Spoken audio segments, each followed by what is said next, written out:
gathered for the American Association for the Advancement of Science conference. One of the topics was the artificial manipulation of the Earth's climate, also called geoengineering. During the meeting, scientists spoke about the plausibility of implementing geoengineering campaigns throughout the world under the guise of preventing global warming. One widely accepted theory was to block the sun by spraying something into the atmosphere. When they were asked about existing aerosol programs, they stated clearly that no such programs have ever been implemented. But strangely, these proposals sounded exactly like what people around the world are claiming is already happening. When I found out that the American Association for the Advancement of Science was going to be held down here and the main body of topics would be on geoengineering, I had to come. I had to be in on this. I had to hear what these top climate change scientists had to say. And that's the other question about chemtrails and whether geoengineering is being employed right now without our knowledge. I personally say that, other than to say that I worked in government at pretty high levels in the White House and in at state government. I'm personally skeptical of that. But obviously, you never know what we don't know. Chemtrails. On the internet, they are cited as proof of the government creating clouds to combat global warming. They claim the American government, with the secret approval of the national government, is covertly using jet aircraft to spray population centres with aluminium, with barium, and with strontium so as to reduce people's immunity and reduce the global population. Okay, brings us back to the subject of our children, our human existence, breathing these particulates.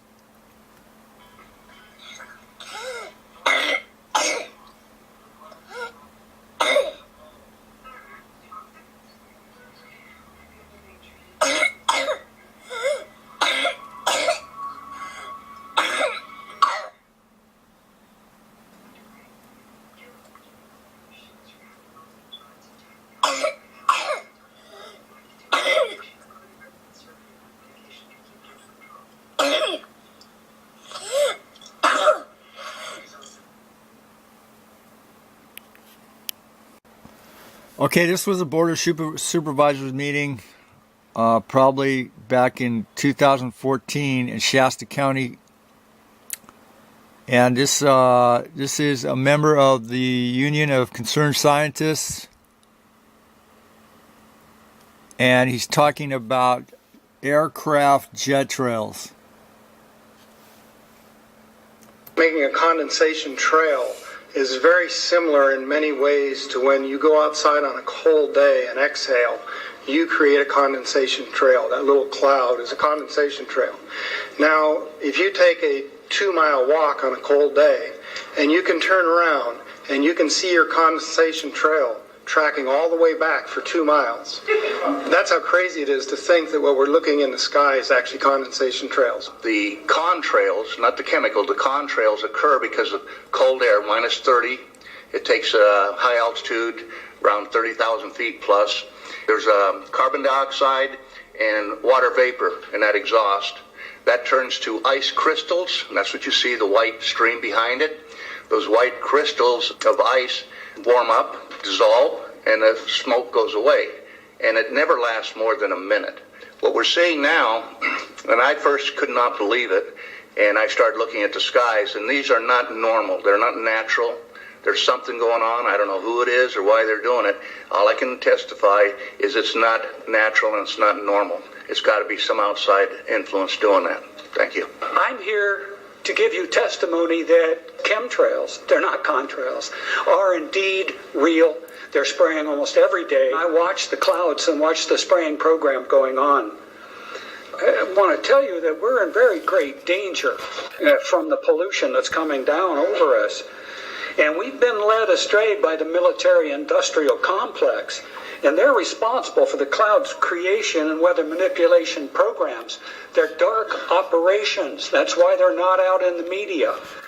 I look around and I see people are starting to look up and see this. Many times I've spoken about chemtrails, and I get this blank look on my face. What are you talking about?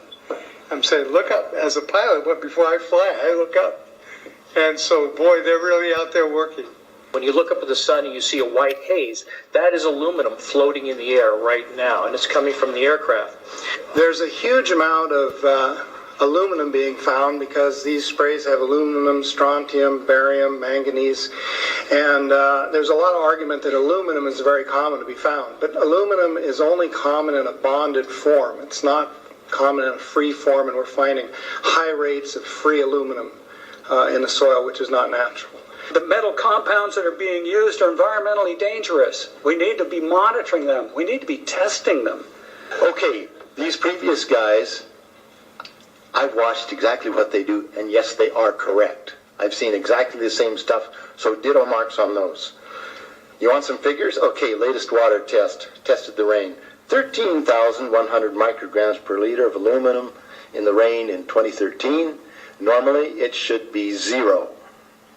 So 13,100 is pretty damn much, folks. It used to be 0, then it was 100s in the 2000s, and then since 2010, it's into the 1,000s and the latest 13,100. In the snow on Mount Shasta, pristine Mount Shasta, 61,000 micrograms per liter, 4 times the amount that is found in the soil up there. Where in the hell is this stuff coming from if it's not coming from the soil? We have clouds in the sky we've never seen before. Almost every day I'm seeing clouds I've never seen before. And NASA has been even named a few of these new clouds. It's really interesting, but NASA is a corporation. I want you to know that. NASA has also conducted a research program in what they call metallized fuels. We're actually putting aluminum oxide right in the fuel because it has 2 atoms of aluminum and 3 atoms of oxygen. So during the combustion process, it releases all that oxygen and dramatically increases efficiency, but it leaves the aluminum in the air.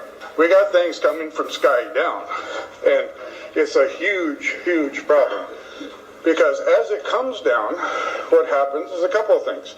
Is that it actually is in our air, we breathe it. And as we breathe it, it's actually going to go up through our nostrils, into our brain, easiest access to our brain frontal lobe. The contaminants that have been identified, which already been mentioned, are aluminum. Aluminum is the #1 free radical generator to the brain to cause early apoptosis, which is early death of brain, and it begins to set off the scar tissue, which we call the amygdalin, which is part of the chemical matrix related to Alzheimer's. I'm a neurologist practicing in Reading for 17 years, and in the past 5 years, I have seen the number of patients with Alzheimer's disease, Parkinson's, and other neurodegenerative diseases tremendously increase, almost quadruple. I became interested in chemtrails about 8 years ago when I was in Hawaii, and the Hawaiians are really being very vocal about it. I concur about the increase in number of Alzheimer's. They have been able to take the aluminum and micronize it, which means it'll stay up longer. But it also means, and I don't know if any of you have noticed some metallic taste in your mouth when they're spraying, but you inhale that, it goes up through your cribriform plate and through your sinuses and into the brain. As you heard, to spray nanoparticles, very small particles. These nanoparticles, they basically trigger a programmed cell death in the brain, and that is the ultimate path we see in Alzheimer's. That's problem #1, because when we look at the Alzheimer issue, we say those are the old. The real problem is, and the real scare I have, is as I am a father of 2, I am a grandfather of 3, so the drama is our children. ADD started in the 70s. Autism was not on the radar. There was no documents, there was no information. It was 1 in 100,000 children. Today, what we have is 1 in 48 boys. I was part of the early group that was looking for aluminum in ADD and ADHD. And all of those children that started to develop those phenomena at high levels of aluminum, when we figured out protocols to detox them out, to free the body of those particular contaminants, what happened is that their brains came back. When we do this to the age, it doesn't come back as quick, but it will come back. But I'm seeing Alzheimer's in 56 years old. Back in the 70s, Alzheimer's when you were 80. If you remember 8 to 10 years ago, there was this big move to get rid of aluminum from underarm deodorant because it would cause Alzheimer's. Look what they're doing to us now. I want to give you a little bit of history on the background behind nanoparticles has been described before. A nanometer is 1/billionth of a meter. It's very small. In fact, if you have particles, say, that are 40 or 50 nanometers across, you can take and line 50 of them up next to a single red blood cell. These things are extremely tiny. They're pervasive. The collapse and decrease of agriculture is something I worry about even more than the previous info about autism and Alzheimer's. Believe me, I'm seriously concerned with what I'm watching.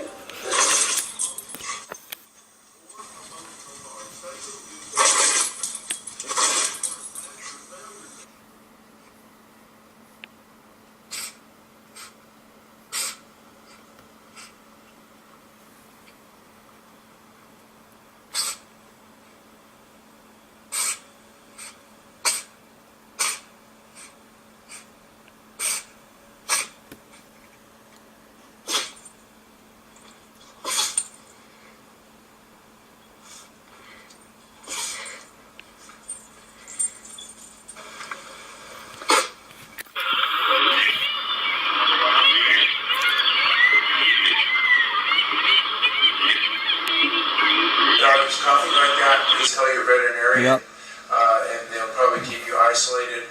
And tell Probably friends give you some drugs. That may come over visit you that your puppy's coughing and it might transmit it. Tell you you need some more There is drugs. a shot, Bordetella, which you Tell can you give need some every shots.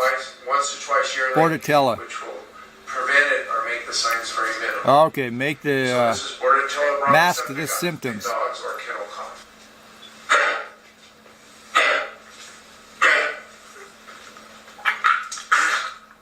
Wonder why. That's not vomiting. That's kennel cough. Yep.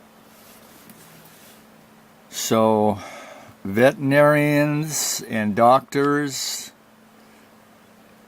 are not educated very well on geoengineering and anything that is out of their textbooks. And that's one of the problems we have when we consult the regular authorities about this. Anything that is not in their textbooks and they can't refer to in their textbooks, they can't address it. They can't address the concern. And that's one of the problems. It's not very likely that they're going to have anything in their textbooks about geoengineering fallout. They're not going to have anything about solar radiation management particulate fallout. And so they're going to classify these diseases as something they can mask the symptoms with drugs or vaccines. And that's a problem. What in the world are they spraying? So here's a brief excerpt from that movie. What in the world are they spraying? So you get an idea of what's going on. It's on the record. Could a strange substance found by a Southwest Arkansas man be part of a government test?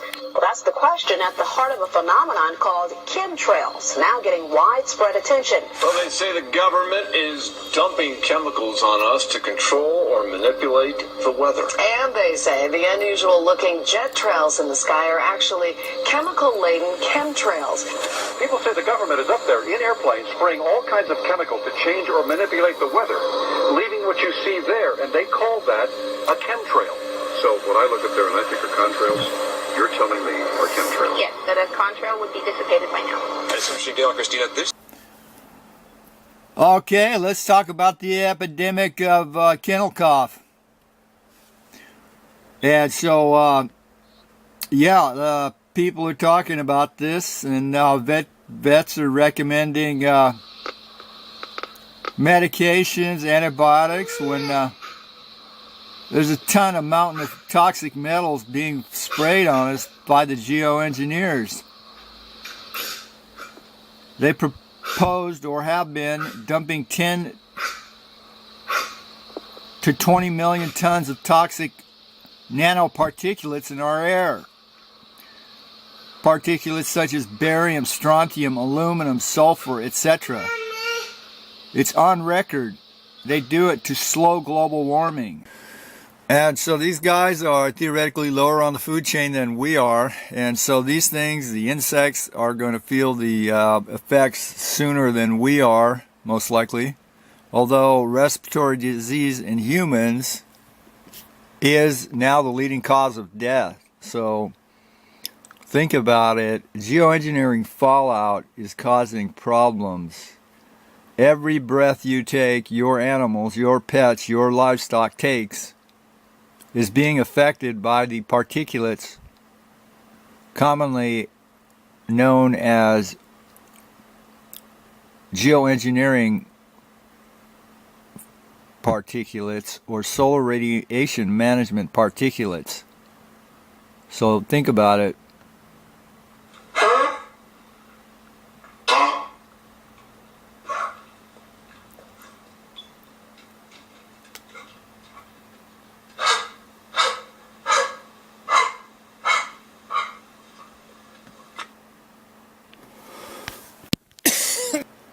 And the average cow eats a pound of aluminum dust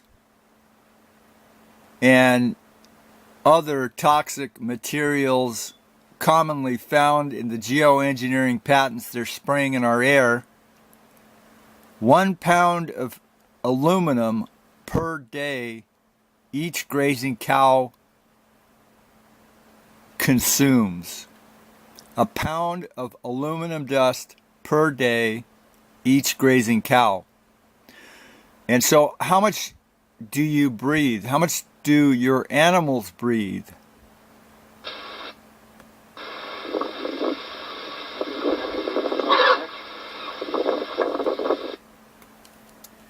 Think about it.